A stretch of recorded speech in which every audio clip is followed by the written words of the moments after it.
In the spring of 2010, video of a smoking baby went viral and became an international sensation. 2 packs a day this kid goes through. Our person of the year is the Indonesian smoking baby. Have you seen that smoking baby thing? There's a baby that smokes? Yeah. That's not real. Got a kid smoking. When the laughter stopped, the world moved on. But there's much more to this story than just one child's cigarette addiction. Indonesia is a heaven for this tobacco industry and health for us. There's the school sign. Here's a cigarette stand. No one has any problem with this. If you thought the public health battle against tobacco was over, think again. Smoking this century will kill 1 billion people. This is the story of how smoking's decline in the West has fueled Big Tobacco's hunt for new consumers in some of the poorest countries on Earth. They're doing everything in their power to take the same product, the same deceptive marketing practices, and transport them around the world. Why do you smoke Marlboros? I'm cowboy. Probably the 2 most devastating lies in the history of business in the world are smoking doesn't cause disease and we don't market to children. We go undercover to hear how Big Tobacco talks behind closed doors. There's a lot of smokers here. Yeah, this is perfect place. And we take to the streets to meet the small band of activists fighting for change in a country where the overwhelming message is loud and clear. Cigarettes are cool, cigarettes are fun, and cigarettes are sexy.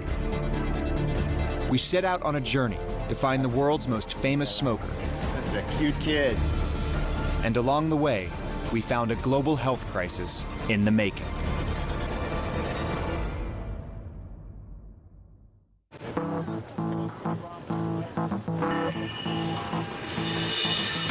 In Times Square, in the heart of New York City, you find advertising for just about everything.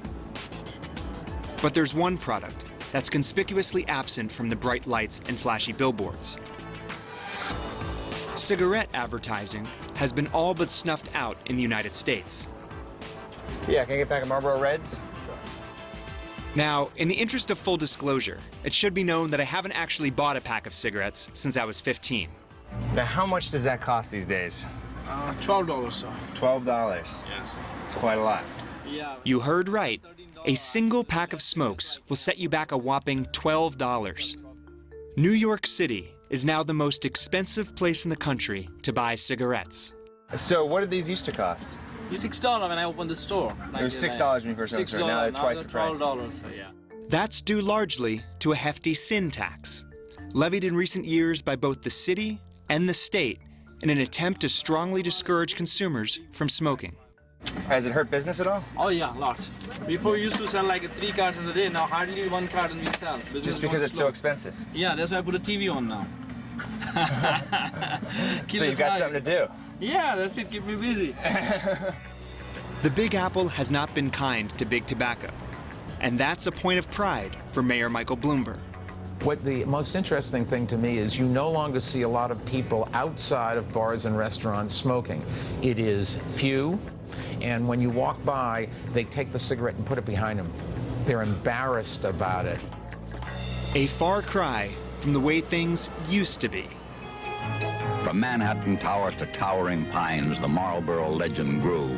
It wasn't so long ago that America was Marlboro country.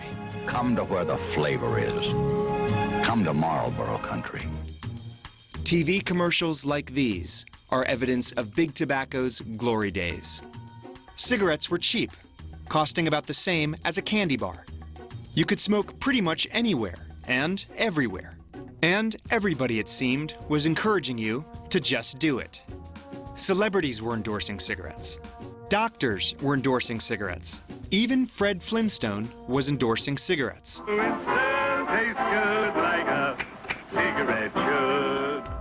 In the early 60s, nearly half of all adults in America smoked. Business was booming. But the cigarette industry had what many believe was the gall to hide one very ugly truth. It is the only consumer product which, when used as intended, will kill half of its long-term customers. Cigarettes are eating you and your kids alive. I have no fingertips. I chose to smoke. This is more indicative of how smoking is portrayed in America today. These graphic images are part of an in-your-face anti-smoking campaign launched in 2006 by New York City's Department of Health. You're one cigarette closer to cancer. The evidence would suggest the campaign is working. Today, 50% fewer kids smoke than smoked 8 years ago. Just think about that. It's an amazing statistic. In 2007, the smoking rate nationwide reached a 40-year low. But a global health crisis persists. In fact, the threat is greater than ever. Smoking this century will kill 1 billion people if we don't do something about it. It is the single biggest killer and the most preventable killer. 1 billion deaths. And nearly 80% of those deaths will take place in the developing world. That's where big tobacco is headed. In an effort to make up for lost revenue in the US and Europe, the industry is on the hunt for new consumers in some of the poorest countries on Earth.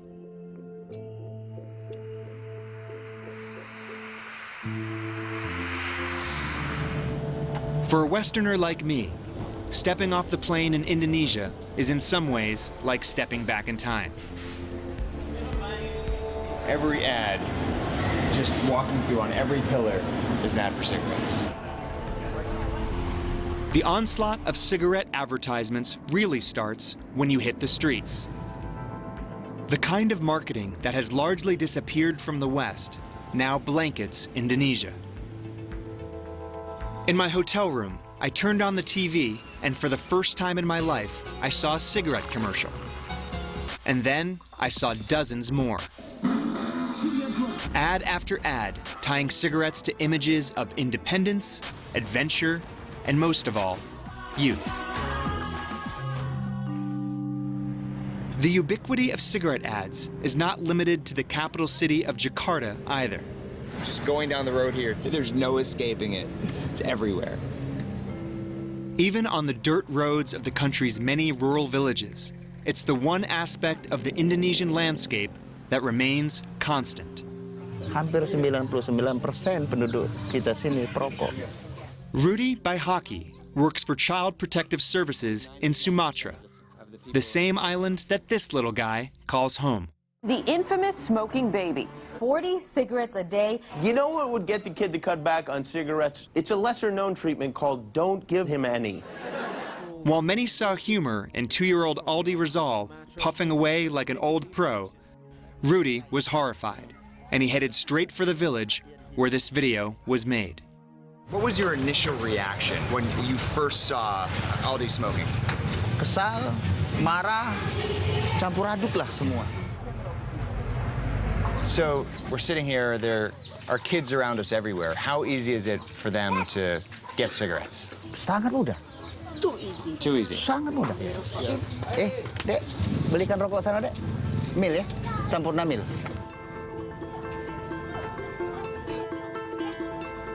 For big tobacco, Indonesia offers fertile and perhaps irresistible new territory.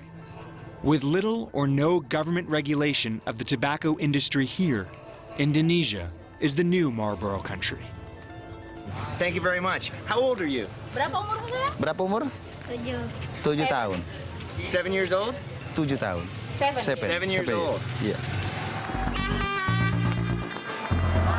Indonesia is the 4th most populous country in the world, home to 240 million people, many of whom love soccer and cigarettes. 70% of men here smoke, and you don't have to look very hard to see why that might be.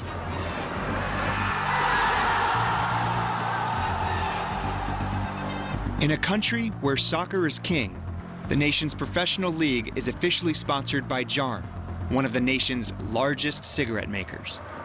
And that's just the beginning. So if you can see, this is one of the busiest streets in Jakarta, and this is a huge banner of promotion. So this LCD screen plays nothing but cigarette ads? No. That's 24 hours a day. Yeah, and you see that as a skateboard, how cool you are when you have this. Snowboarding. Snowboarding. There is no snow at all in Indonesia.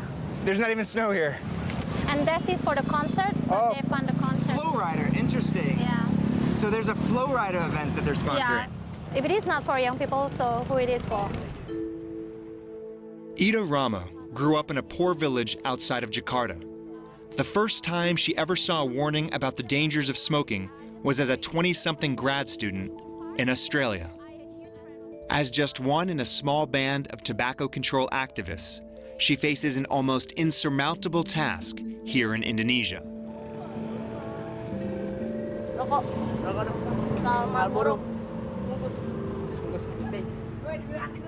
Free from many of the regulations and restrictions that have stifled its efforts in the West, the tobacco industry's aggressive marketing in places like this is clearly paying off.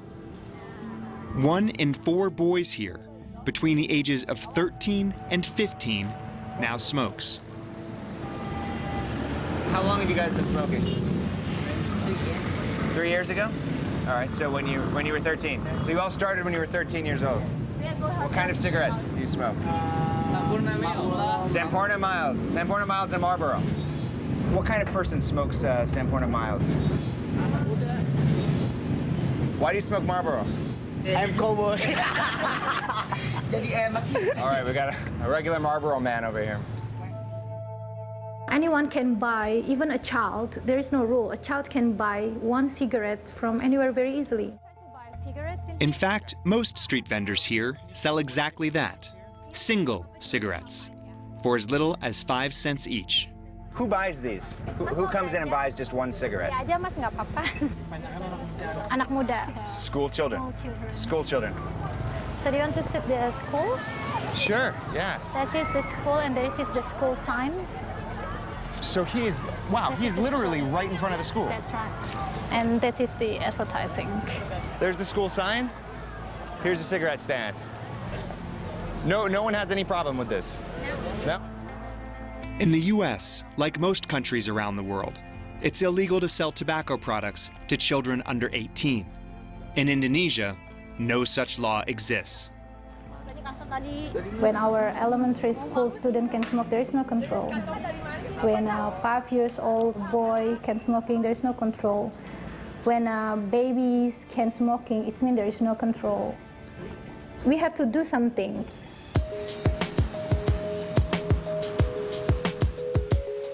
It's Wednesday night, and I'm on my way to that Flow Rider concert. Thousands of teens have flocked to a sold-out stadium. Cigarette advertising is everywhere. You want to buy my cigarette? Hey, hey, hey, hey, hey! You're gonna make some noise! On stage, American rapper Flow Rider is tearing it up.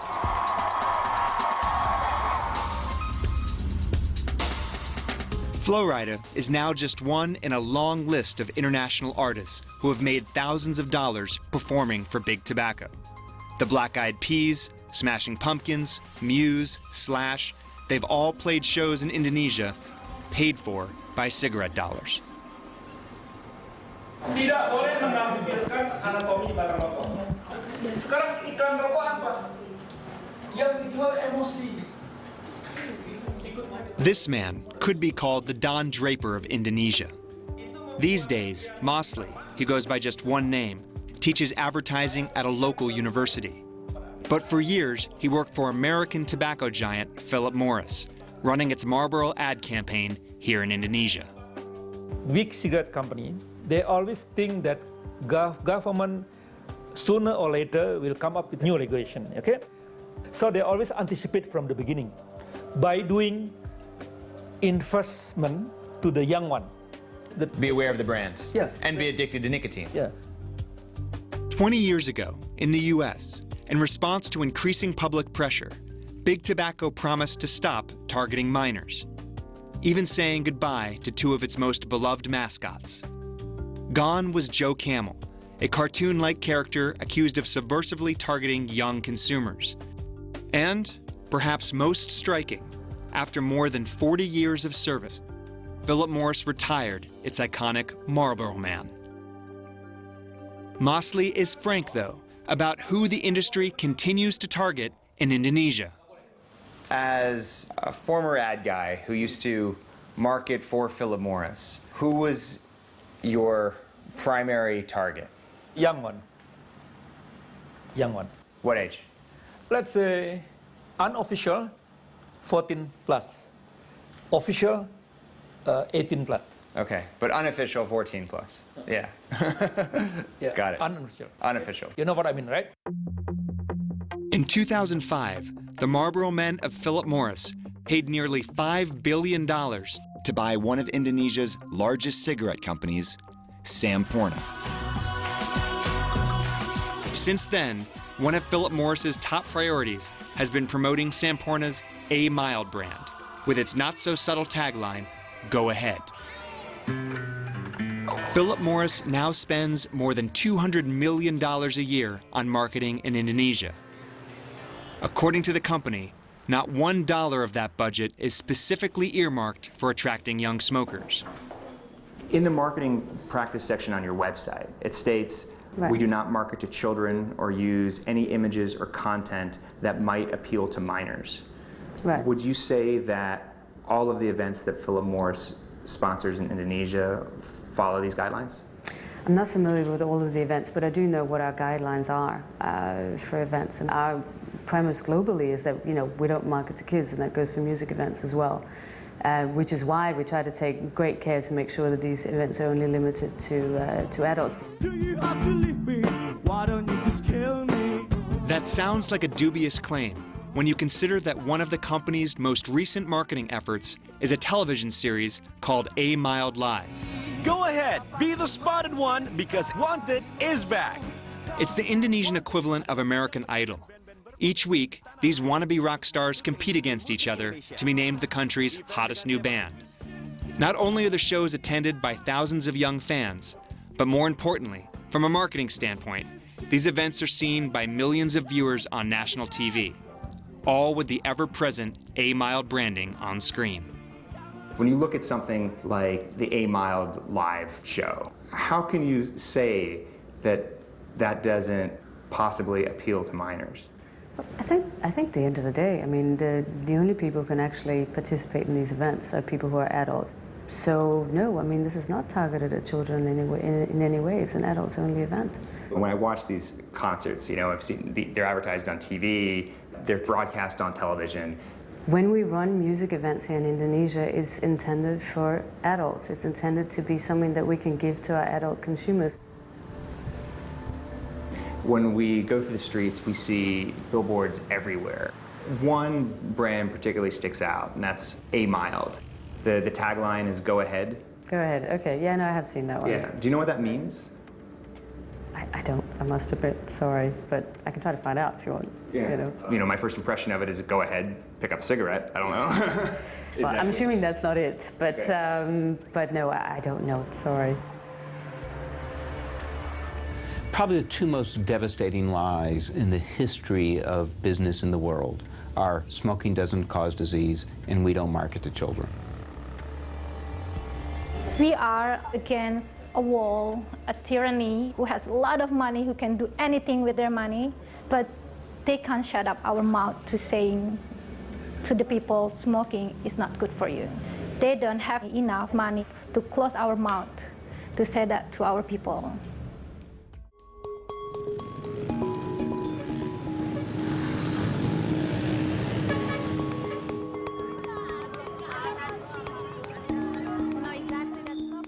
Ida Rama, the tobacco control activist I met in Jakarta, works for Muhammadiyah, an Islamic organization that has set up schools and health clinics throughout Indonesia. Today, Ida is speaking to teenagers at one of Muhammadiyah's schools about the dangers of smoking. Jadi itu yang ada di paru-paru kita. Dan nggak cuma untuk smokers kita, kalau ngisap asapnya, kita pun kena. When I see a room full of students, I feel they are my future. Berubah tapi udah susah, udah ketergantungan ibaratnya. By the time you get addictive, just like him, it's hard to stop. Her message is similar to what students might hear in health classes in America. But there is one very big difference. Unlike the US, where for decades there's been consensus about the corrosive health effects of smoking, in Indonesia, there's still debate. Assalamualaikum warahmatullahi wabarakatuh. Terima kasih atas kedatangan teman-teman semua. Ida has come to the offices of Indonesia Corruption Watch, a government watchdog group, for a highly anticipated press conference. At issue, a clause in a 2009 health bill that labeled nicotine an addictive drug. That clause was mysteriously removed from the bill the night before the Indonesian president was due to sign it. Intervensi industri rokok terhadap regulasi masalah kesehatan dan khususnya masalah rokok tidak akan pernah berhenti. It's widely believed that the tobacco industry coerced 3 members of parliament to delete the clause out of fear it would lead to stronger restrictions. It was allegedly the second time the industry had interfered with legislation that would have labeled nicotine addictive. Oleh industri rokok sehingga itu merupakan kemenangan industri rokok waktu itu. Do you believe nicotine is not addictive? I believe nicotine is not addictive, yes. Even after Big Tobacco's deceptive practices were publicly exposed in the West at these congressional hearings in 1994, I believe that nicotine is not addictive. it is still using the same tactics today in places like Indonesia. They simply try to inject doubt into the public debate on, is nicotine addictive or not? Doubt becomes an agent of delay, and delay means selling more cigarettes and ultimately killing more people. I agree that tobacco is not good for the health, but still I demand for the justice for those that depends on this industry. Parliament member Eva Sundari represents a tobacco-growing region of the country and frames the smoking debate very differently. For her, it's all about protecting jobs. Why these doctors, why these campaigners never bring up this issue? They also say, stop smoking, stop smoking, stop smoking. Nationwide, Big Tobacco employs some 600,000 farmers and production workers, while taxes on cigarettes also bring in roughly $7 billion a year for the government. It's good for the economy and there's a lot of money being generated, but people are dying, aren't they? Yes, yes. But some millions of lives depends on this industry's tobacco.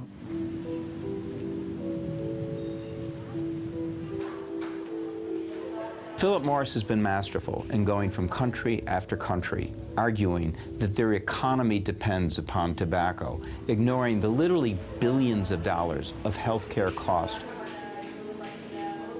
While the U.S. is seeing modest declines in tobacco-related deaths, Indonesia is seeing a sharp increase. Perlu penanganan segera mungkin. Keadaan ini bisa disebut sebagai keadaan emergency.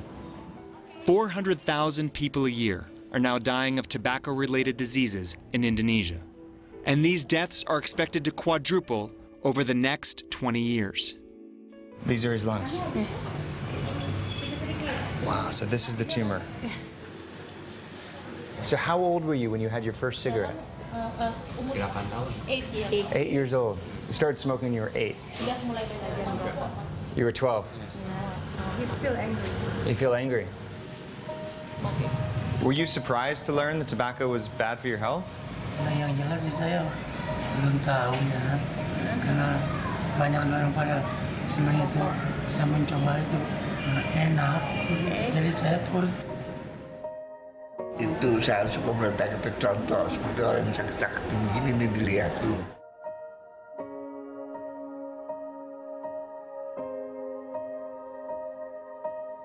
Kalau bisa ditutup aja tuh, bisa kalau bisa ikan rokok itu dihilangin, jalan lain cari.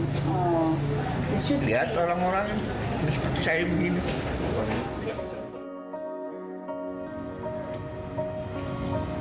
In a developing country like Indonesia, smoking not only damages the nation's health, it also contributes to poverty. These guys make about $3 a day and spend $1 of that on cigarettes every day. If they're not smoking, they feel sour in their mouth. Do you ever want to stop smoking? Yeah, they want it to stop. When Ida was a teenager, her father was forced to choose between cigarettes and sending her to school. So your father was spending more than half of his salary on cigarettes? That's why he stopped. Can you imagine if my dad didn't stop smoking? I just feel I'm quite lucky. So kita mau ngerubah industri tobacco yang gede gitu, mau ngelarang mereka iklan, susah. Tapi harus melakukan sesuatu, kita nggak bisa diam kalau ada sesuatu yang salah. That's why I'm very focused with this work because I want Indonesian children also go to school.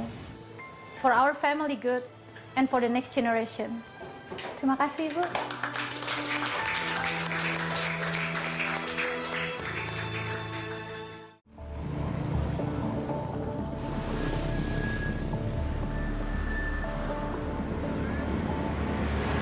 All right, well, it seems appropriate and a little sad that on our road trip to find the smoking baby, we pass a billboard for a cigarette company that says, "The new generation is born."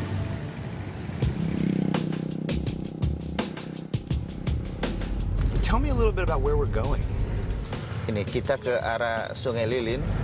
Harapan kita bisa ketemu Aldi dan mudah-mudahan dengan kita ketemu dia, kita tahu persis.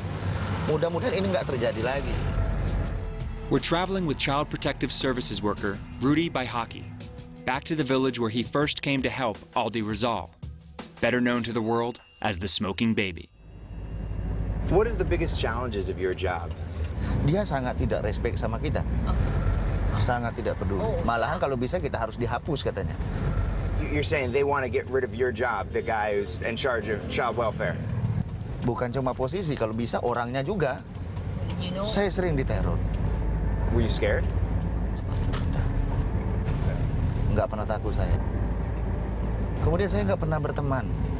Saya selalu sendiri.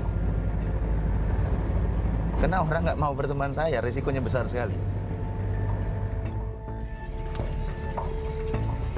Just across this bridge lies the small fishing village that is home to the smoking baby.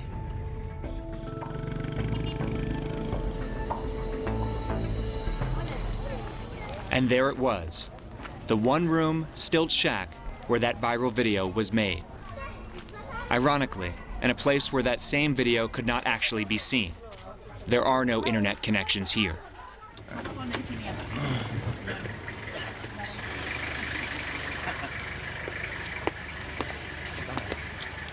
Hi.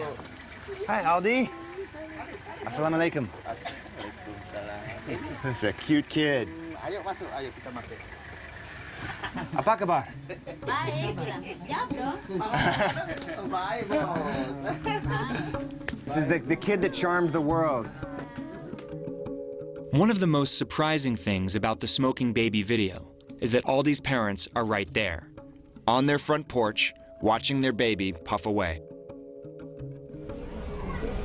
With all of the media attention, everyone around the world, watches the video of Aldi and thinks, what were the parents thinking? Sebel juga sih kadang-kadang malu ya, malu juga karena dia sampai gini. Mungkin kiraan orang ya tanpa tahu kita, mungkin ada yang bilang nggak keurus atau gimana ya. You mentioned before that it might have had something to do with your pregnancy. Kalau dari hamilnya sih memang saya ngidipnya itu, cuman kan kalau anak-anak yang lain mah nggak mudah. So did you smoke when you were pregnant? Iya. How much? Berapa banyak? Kalau pokoknya sehari itu paling banyak juga setengah bungkus sih. Banyak. Dikasih mulu. Here we go.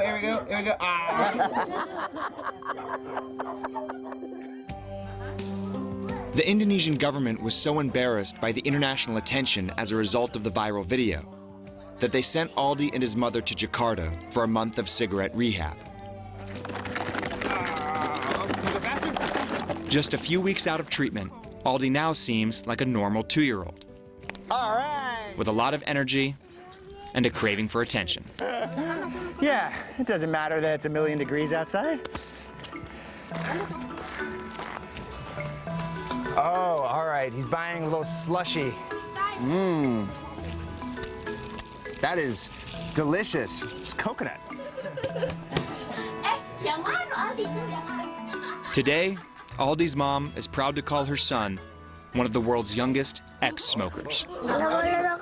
What do you say? Don't smoke, okay? Don't smoke.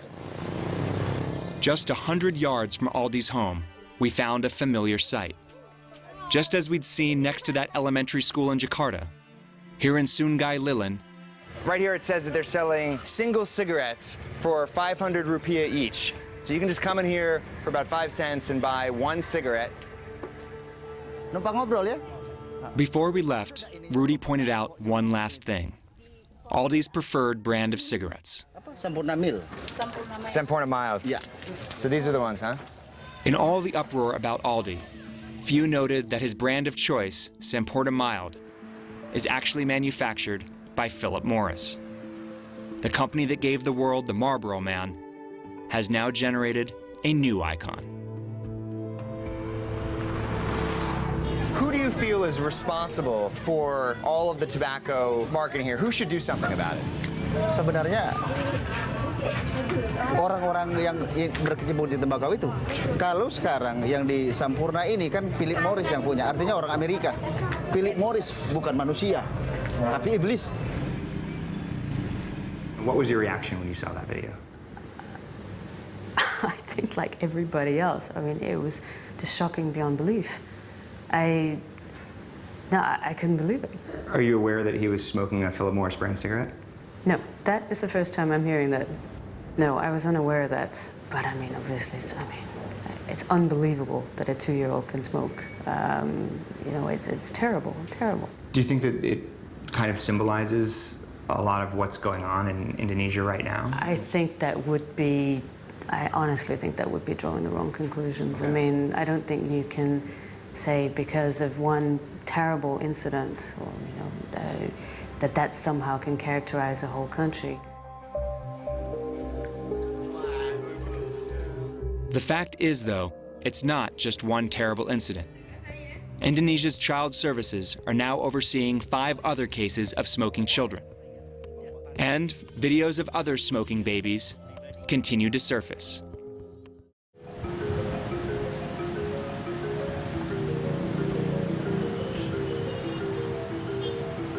Huge emerging market growth. That's where everybody wants to be. Tobacco stocks. They've been smoking lately. Still smoking. As financial commentators in the media are quick to point out, never have emerging markets like Indonesia been so critical to the future of big tobacco. The story is Asia. The story is the emerging markets. Yes, the emerging markets are doing well. We've followed 2 very good years with a good first half, and we think the year will be good. This is a company with amazing pricing power. The customers are addicted to it.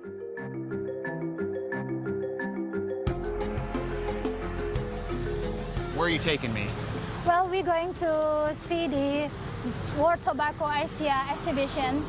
Back in Jakarta, far from the home of 2-year-old Aldi Rizal, tobacco executives from around the world are gathering for the industry's annual trade show. This is the first time Indonesia has been selected to host the event. For big tobacco, basking in the glow of record earnings in the region, the trade show is all about pressing palms, wheeling and dealing, and maximizing profits in Asia. For a growing legion of anti-smoking activists, it's a chance to make a stand.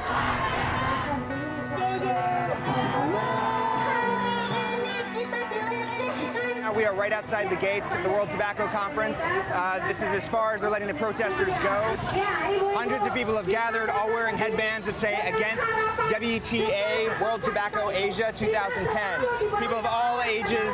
It's quite a sight.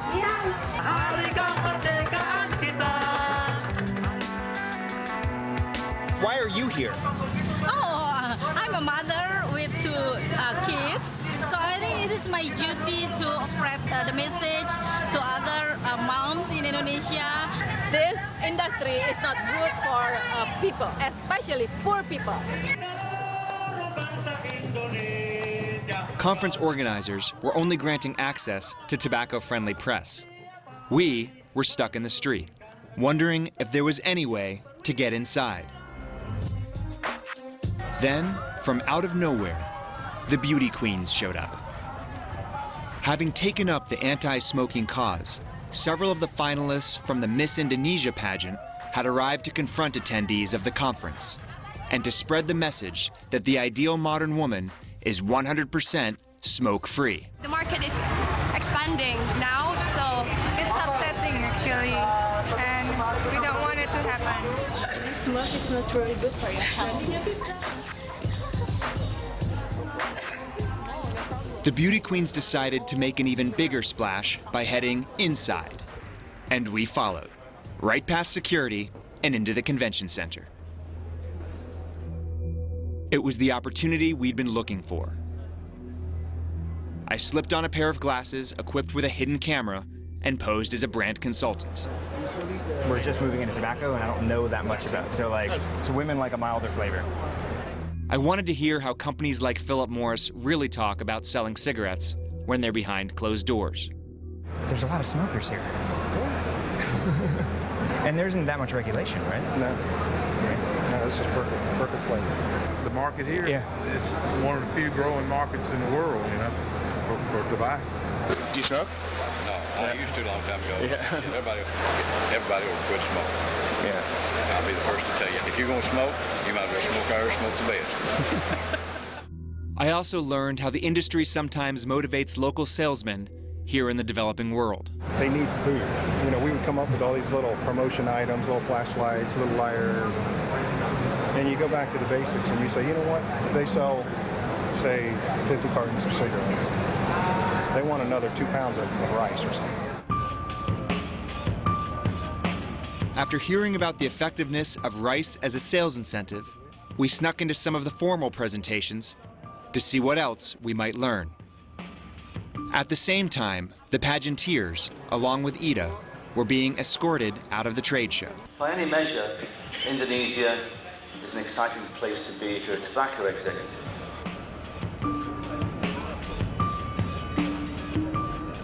In the emerging regions especially, there is still high population growth. This results in 31 million more smokers in Asia Pacific, around 8 million in the Middle East and African regions, and 5 million more smokers in Latin America. You can't come in, so you need to go out. Because it's a trade event and you don't work in the industry. It is a sort of utopian market for marketers. If your husband worked at a tobacco company, would you want him to lose his job? No. My husband's not working in tobacco industry. Exactly, but there's over 8 million people in this country that work in the industry. People who died because of tobacco industry selling cigarettes. There's nothing to do with the tobacco industry. It's machinery. Of course it is. The female smokers are rising at a much faster rate, and this has a lot of growth potential as a lot of Asian women start to view smoking as enfranchisement. I have a right to protect my people. They just want to sell, they just want to gain more profit. The tobacco industry hailed its conference as an unqualified success. In fact, organizers have already announced that next year's event will again be held in Indonesia.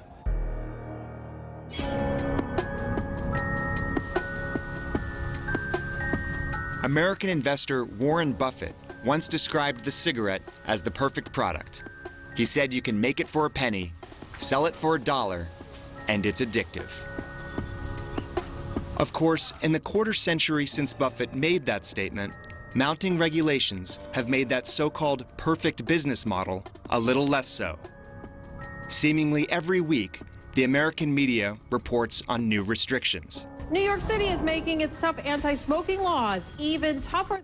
Times Square, now a place where you may not be able to light up. If Mayor Bloomberg has his way, the only place you'll be able to smoke outdoors is in front of a firing squad. Honest to God. But as the grip tightens in the U.S., Big Tobacco is making an aggressive play for profits elsewhere. In the last 5 years, not only has Philip Morris targeted Indonesia, but they've also acquired companies in South Africa, Colombia, Pakistan, and Mexico. The Holy Grail? A recently inked deal to sell Marlboros in China, home to more than 1 billion potential customers. They're not going overseas to places that are like America where most people understand the health risk. They are going overseas targeting the kids. I understand why the company would want to do that. You go to the people that are most likely to buy your product. I just question the ethics of knowing that your product is killing, continuing to do it. If we stop selling cigarettes here, somebody else is going to do it instead. What I think is clear that if somebody came with a cigarette today and said, hey, here's a new product, I'm going to bring it to market, would it be allowed in the market anywhere? No, it would not. It's a very harmful product, but it's here.